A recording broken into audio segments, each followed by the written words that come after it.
So hello there, my name's Dan the Metra and welcome to the review, and this is a review on the Bachmann Mavis. And you've probably seen in a previous video that I've done a review on Mavis along with Salty, did a joint review.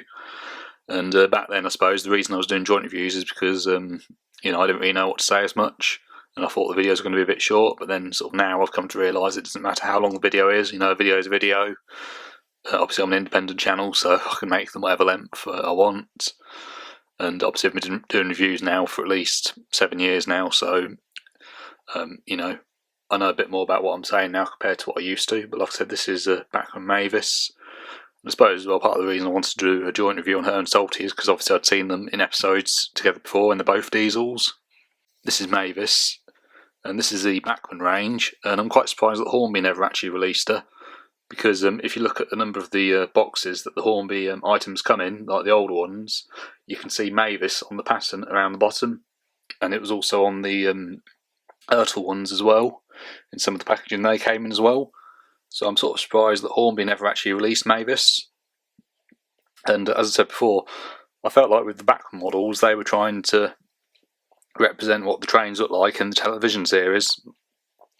Whereas some of the old Hornby ones, like the traditional ones, like Edward, Gordon, Henry and Thomas, I felt that they were, in the Hornby range, made to look more like what they like in the Railway series rather than the TV series. Although I think there's been certain exceptions, like Oliver, for example. He looks more like what he did like in the television series, his model, in the Hornby range that they made. So, like I said, this is Mavis. Absolutely great detail. Like I said, I think this model of Mavis is made to look like what she looked like in the TV series.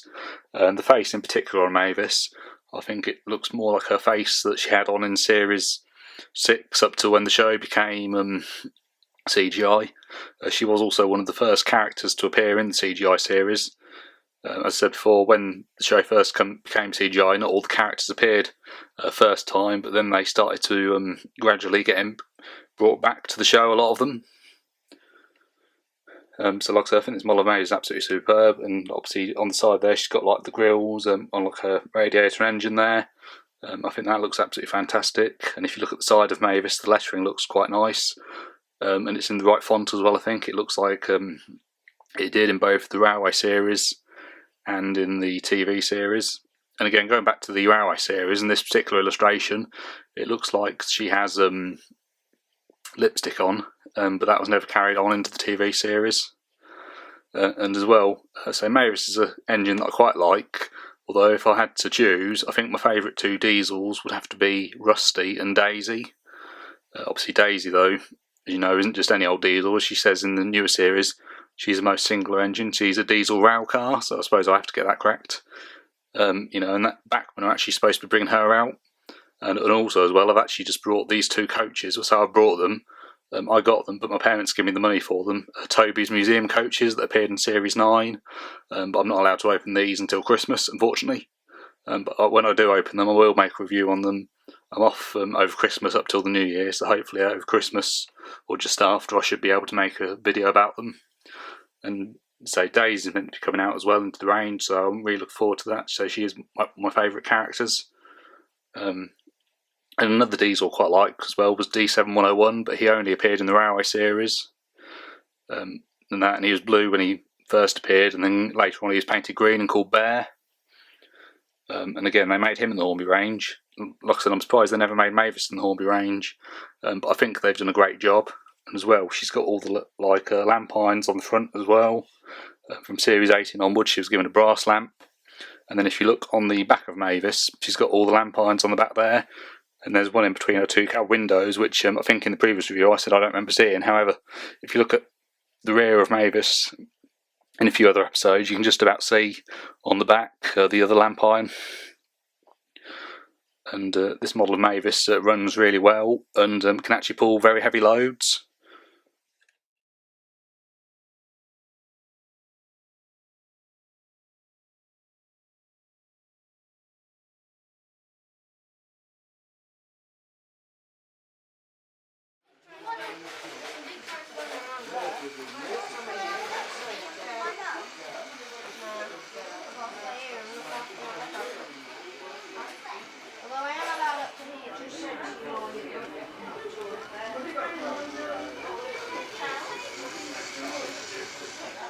that's where that rubbish starts, and then that's right. That's all rubbish. Then that's all rubbish. Right, nothing is going to keep going. And then that's. Watch out, Lilo. I will do, yeah. We have to come down. Yeah. Yes.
See there. I'm sure you agree Mavis is a good runner. Like I said, I got this from Toothley Thomas, so I've got a lot of other things from over the years, and like I said, I've just got Toby's coaches as well, which I'll open and do a review about another time. But yeah, this model of Mavis does run really well. I mean, obviously you can't see her wheels that well because they're covered, but so if you do look underneath, she hasn't got any side rods, but basically these two middle wheels aren't powered, and then the other two both other ends are. And in my opinion, I've got the Bachmann Toby as well, which also has cowl catchers and side plates, and the wheel mechanism's the same, but it doesn't handle as well as this model of Mavis, in my opinion. But I've got Toby in the Hornby range as well, and in my opinion, in the Hornby range, he runs a lot better than his Bachmann model, but I do much prefer the Bachmann one. And at the end of the day, obviously Toby being an old engine wouldn't pull a huge amount anyway compared to Mavis, so I suppose in that sense, all can be forgiven. But yeah, no, if I had to give this model of Mavis a score, I'd have to give her a 10 out of 10. Like I said, I think she's definitely more based upon what she looked like in the TV series, this model, rather than the Railway series. Like I said, and in my opinion, she's quite a special character because she was the last character that was introduced by the Reverend W. Awdry before he stopped writing the books. But like I said, she appeared in a number of other books by Christopher Awdry, his son. So like I said, Mavis is a fairly popular character, so I'm glad that Bachmann has actually made her. And they've done a superb job, and like I said, in my opinion, she does run really nicely as well. And you can still buy Mavis, she's not been discontinued or anything, so I definitely recommend that you get her. Anyway, thank you very much for watching, goodbye.